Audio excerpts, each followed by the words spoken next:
Good morning, Reverend. Good morning.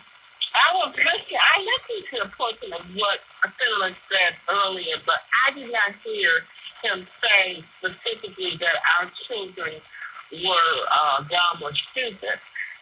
That needs to be addressed. He said what he said was he said in the next segment we're gonna talk about why Michigan's children are still stupid. That's what he said. Okay? And it might have been a joke. It might have been sarcastic. But what I'm saying is, when did we start characterizing children as stupid? When? Okay. Right? Okay. Well, when did that become something that was a joke? And who are these children? Okay. Well, our children, it bothers me because I am an educator, and I thought that my major primary career would be teaching. It did not turn out that it was strictly teaching, always in education. But our children are attempting to learn in the most severe third world substandard conditions that I have ever seen. Ever since really the 80s, our education in the state of Michigan, and now throughout the United States, it is really incredibly substandard, especially for the children who are black and brown. Those kids are thrown into horrific conditions. Now, what I've experienced is that they tore down all the schools. The kids have nowhere to go to school. They don't have facilities to live in. They have not had for generations a stable mother-father situation in the community, in their home life. We're not talking about the first generation.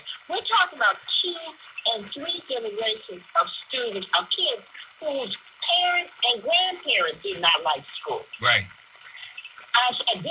Did not learn in school. If you don't have electricity, if you don't have heat, if you don't have running water, a lot of the kids in Detroit are homeless. If you don't have somebody that you can go home and talk to, or somebody that even puts their arm around you to say that you love and care about them. And by the way, you as a teacher, you are not supposed to help the kids either. I ignored that word. You're not supposed to help the kids? Hug. Oh. You're not supposed to show them any affection. Sexual harassment. Any love.